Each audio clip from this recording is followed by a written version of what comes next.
Howdy, I'm CyberAxe with Outlandishly Crafted, and today we're gonna do something completely different than we've ever done before. Like, I'm serious, like, never have we done this before. In the guides, we haven't even talked about it. We're doing something completely different. You might like it, you might not like it, I don't know. But here we go, this is what we're doing today. Today we are going to take a model from Blockbench. It could be whatever model you want, but we're going to use a generic polymesh model. We're going to take that polymesh model, and we're going to take it over, and we're going to put it in Unreal Engine 5. Yeah. Yeah. You want to make a game for your friends? You want to put it on Steam? You want to put it on Epic? You want to put it on Xbox? Switch? Mobile? Open world? What do you want to do? You can do it all. It's all free. So here we go. This is what we're going to do. Today I'm going to show you how to take it over there, and we're going to render it. We're going to render a picture so hot, so beautiful, you won't even believe your eye sockets. So here we go. We've got a shuttle. I made this shuttle. It's a generic model. I made this for the Blockbench 4.3 competition, and here we have it. It's beautiful. It's per face. It's generic. And now, we're going to jump over to Unreal Engine 5. So, I'm going to take a drink. Unreal Engine 5, I hope you already have it installed. If you don't have it installed, you probably already have the Epic launcher. You can just go over to Unreal, get the launcher, click it. It takes a while. It downloads the game. You click the launcher pops up, and we are going to start your first Unreal Engine 5 game. Click game. You have lots of options. You could start with vehicle, would probably be a good one, but we're not going to. We're just going to go with blank. To get us started, we're going to name it Blockbench Guide 1. And you're going to be blueprints. All this stuff can be the same. It doesn't matter unless you're on a low-end computer, and then make it scalable. Okay, here we go. Here we go. Boom. Unreal Engine 5. Dun dun dun dun. Woo! Look at that, you got some cheersies going on. Ho ho ho. Okay, so right off the bat, your screen might look a little different than my screen because I've got 4 of them. I got 4 screens. So a lot of my tools, like this stuff, are normally on a different screen. But I moved it over here so you can at least see these ones I'm using right now. No big deal, but that's why my screen looks a little different. You probably have a context drawer down here or something. Okay, so here we go. We've got some clouds. We've got some grounds. We're gonna delete the groundsies. We're gonna put a plane over here. So let's bring in some landscape. So we're gonna just make a landscape, and we're gonna name it. We're gonna put in some ocean, and then we're gonna make it real big, like real big. Now, if you got a low-end computer, you shouldn't make it this big. That wouldn't be a good idea. But since I got a good buy-in computer, I'm gonna do. Oh, what's Fill World do? Create. I don't know. Just create it. Just make it big.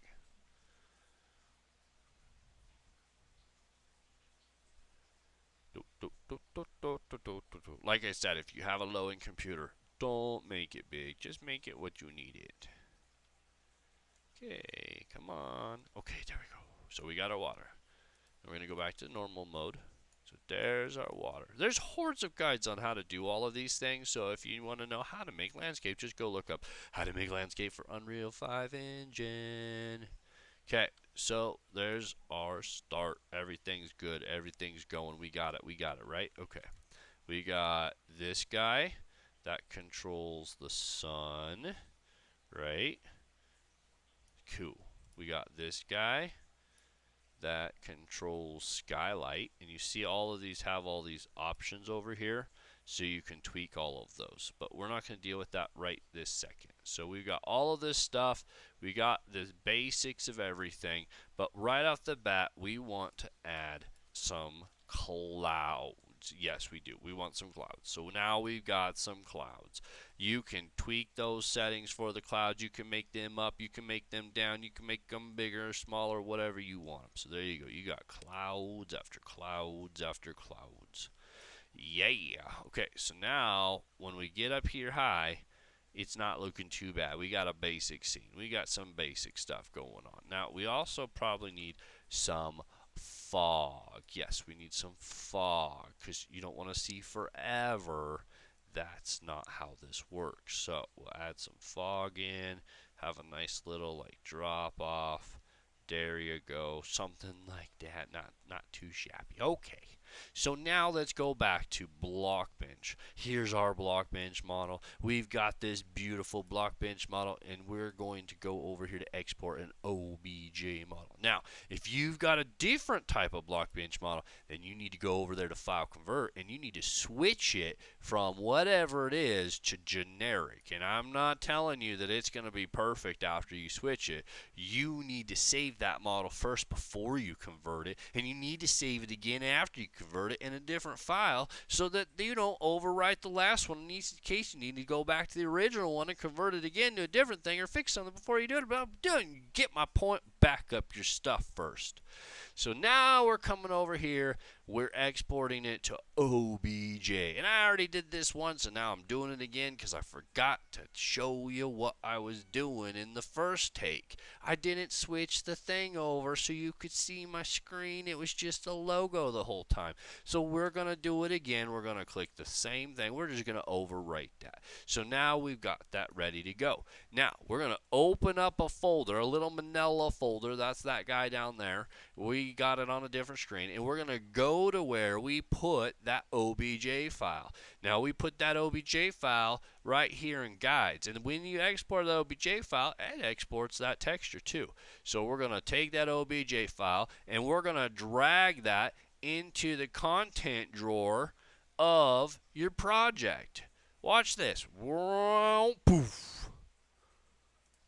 And then we got this guy. Now, if we just hit go,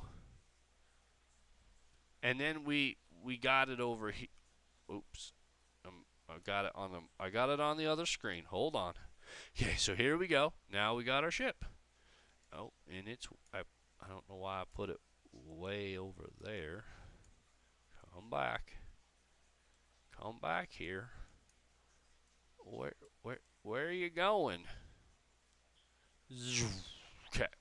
And it's small. That's fine. We'll just kick it up a little bit.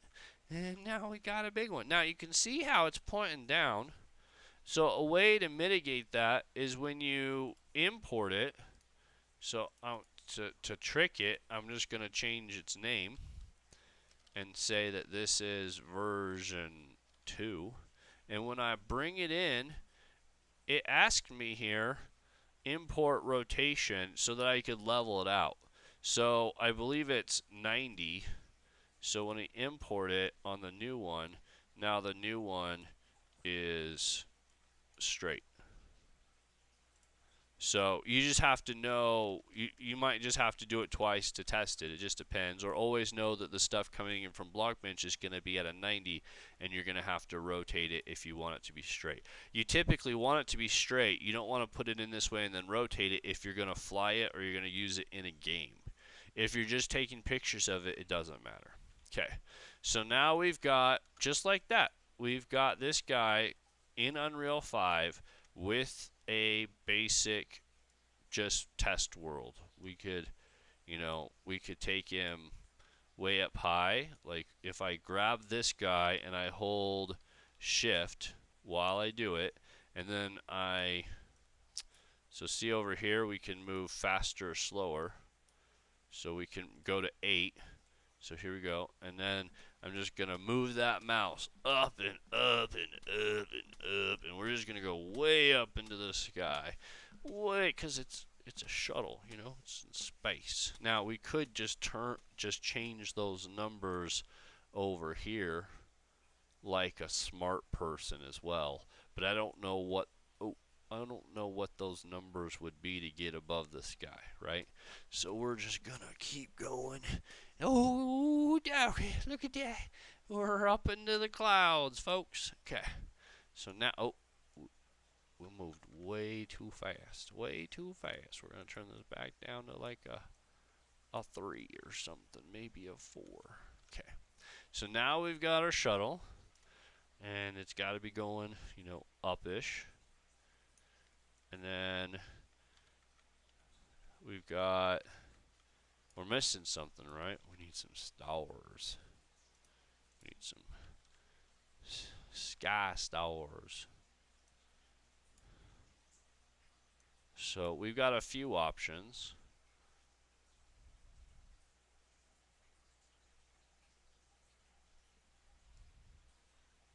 This one is a skybox. So if you want to have it be like the, you know, time of day and clouds moving by, that's not a bad one. Let's see, sun brightness 0. Oh wait, that actually just made the sun disappear. That's not what we want. Sun height, there we go. So make it nighttime. Okay. Now, there's lots of different star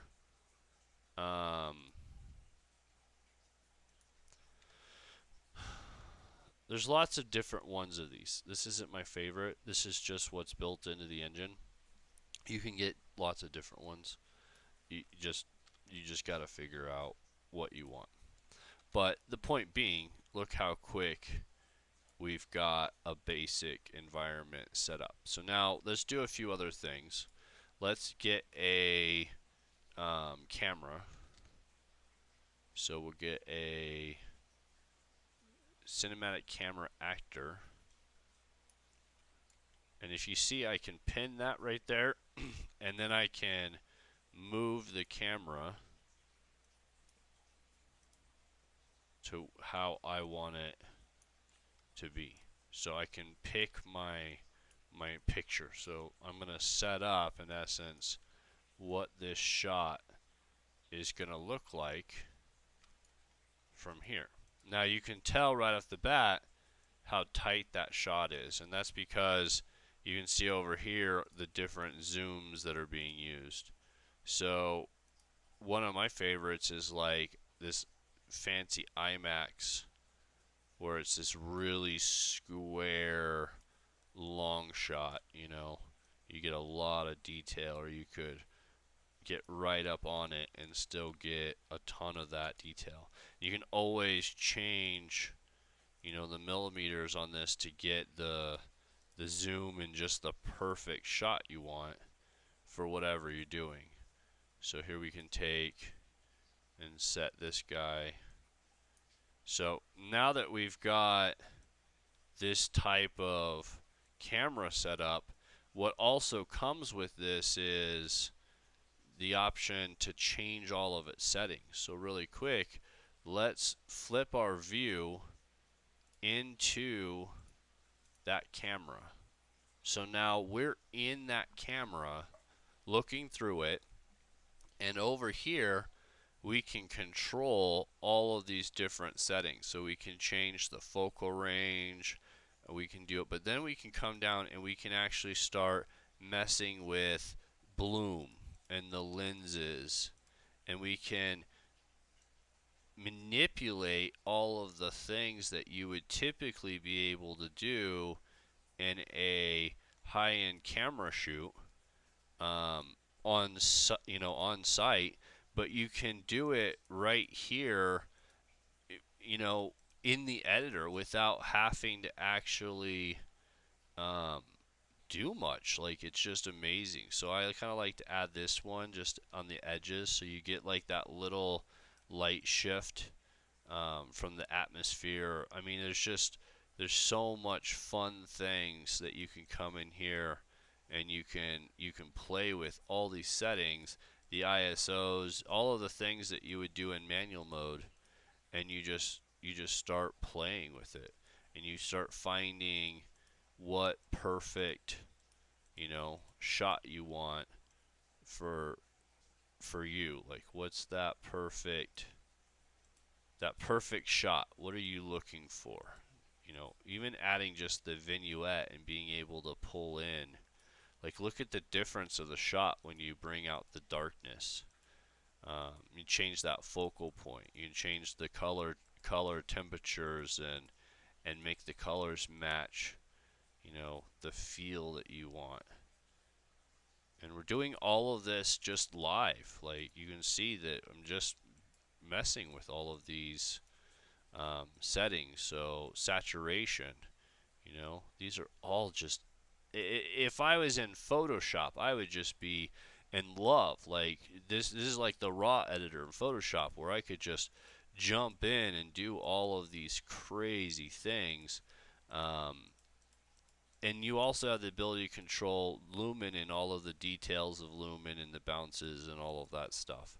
So you have just all of these epic options. You can even turn on render ray tracing if you've got it, but you can turn up all of these uh, quality settings, especially because you're not rendering it in real, or we're not playing a game. So we can go through and mess with all of these settings, add in some motion blur if you want to feel like there's, if it's moving, if you're going to put movement in it. And then even like this, like a lot of people when they're doing their renderings don't have any grain. And I don't know, it just depends on the effect you're going for, but a lot of people just are used to that because it's in everything that they watch and see. So that's not a bad thing to add in just a little bit of that traditional film grain. So now we have our picture. We could, if you're going to put particles in, which I don't know if I have any particles to add for this, but let's just say, just so you can see, let's not do a particle, but let's do a rectangle light. So if I wanted to have like, a really big sun glow, or actually better yet, let's do a spotlight on the logo,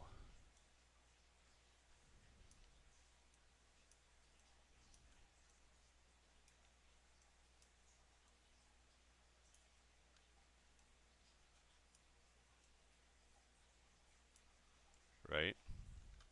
So something like that.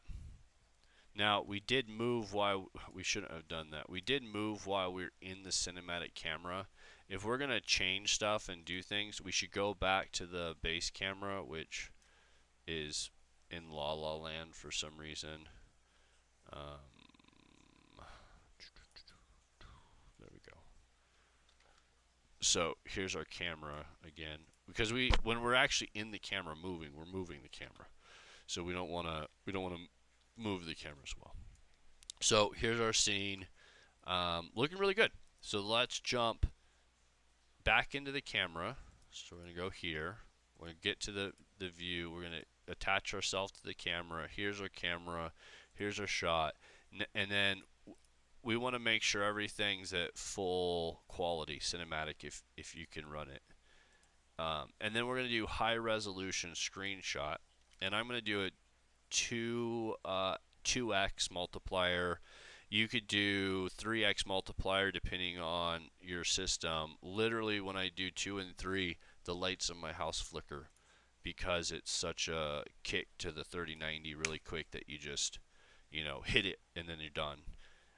You can see it popped up where those go. So let's grab those. So you just click it and then it shows you where they are.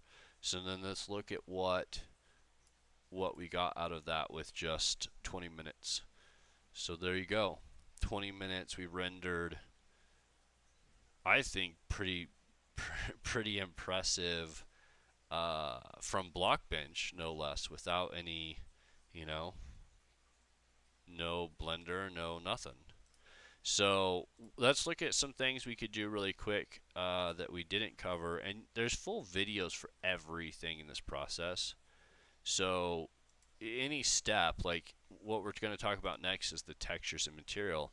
Any of these steps you want to do, oh, I want to add more textures, more materials to it. I want to break them up into different things.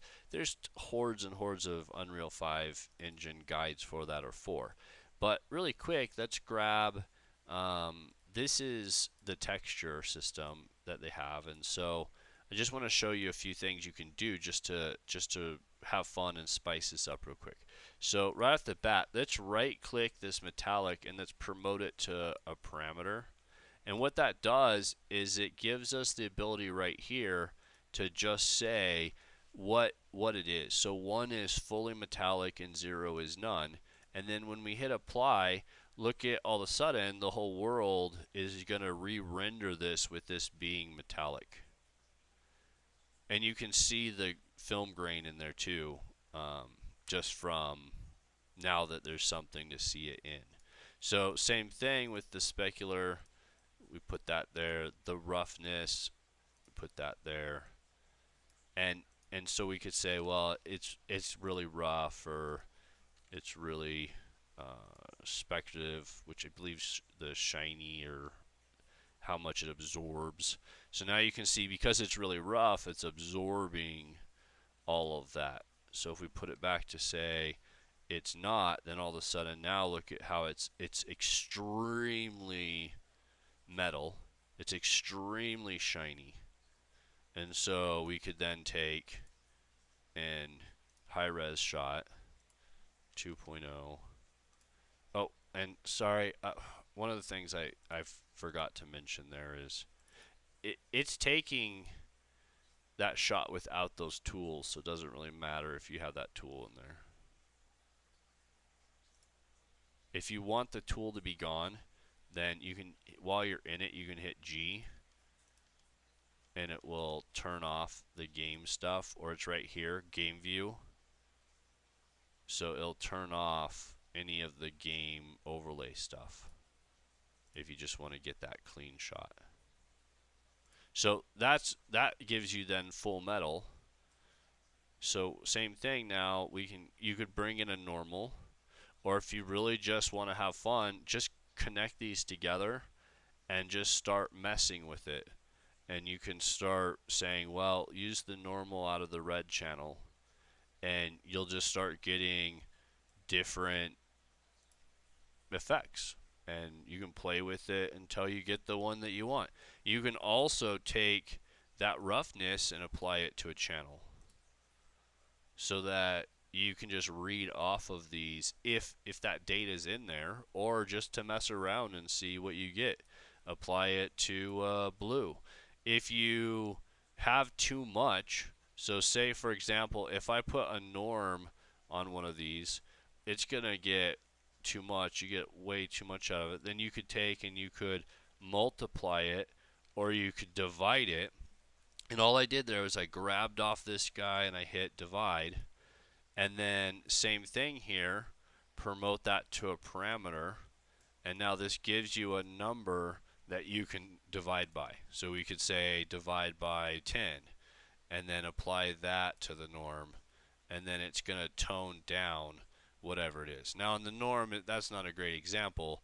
A better example would be emissive. And so like if it's too shiny, so we want it to be shiny, but we don't want it to be too shiny, then you could use that as a way to give, it's actually generating light. And that's valid, because if you're going to, say you're going to animate the process of this re-entering orbit, at some point it's actually glowing and generating light. And so if you're going to do that properly, then you would want to have this type of option, and you would change this setting while it's going through the process of going through the atmosphere. And so you can change that to 0, So now it's all just glow, or you could tone it down, or even decimals, or so you could go from pure glow when the sun goes by to, you know, not at all.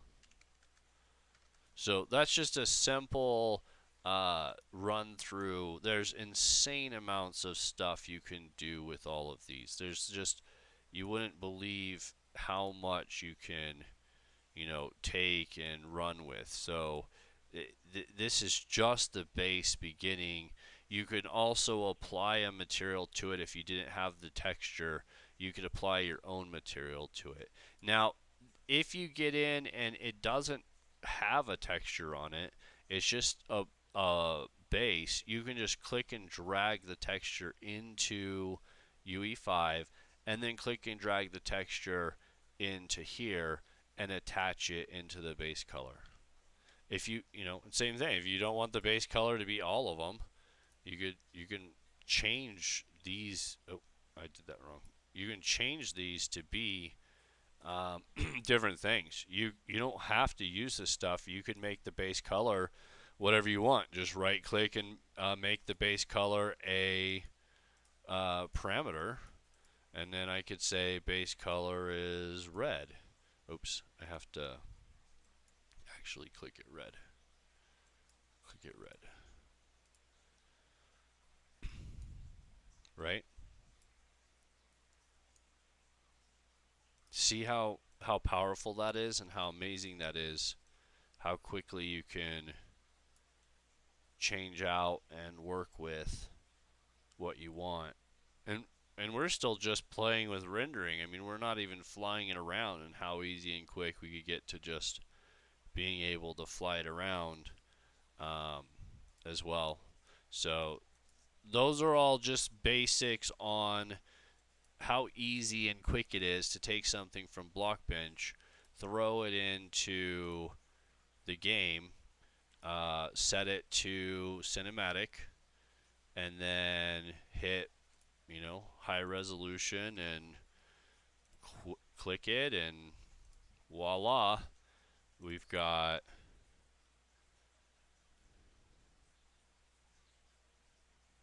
I think a pretty good start at a really fancy image.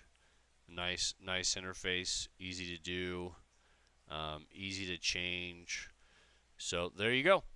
This is how you take something from Blockbench and move it over into Unreal Engine 5, set up a project, and take some pictures. If you have any other questions, please ask them in the comment. If you're looking for more support, hit me up on the Blockbench Discord help channel. I'm always in there for the Blockbench side of it. I'll try to be in the other help for Unreal and stuff like that when I can.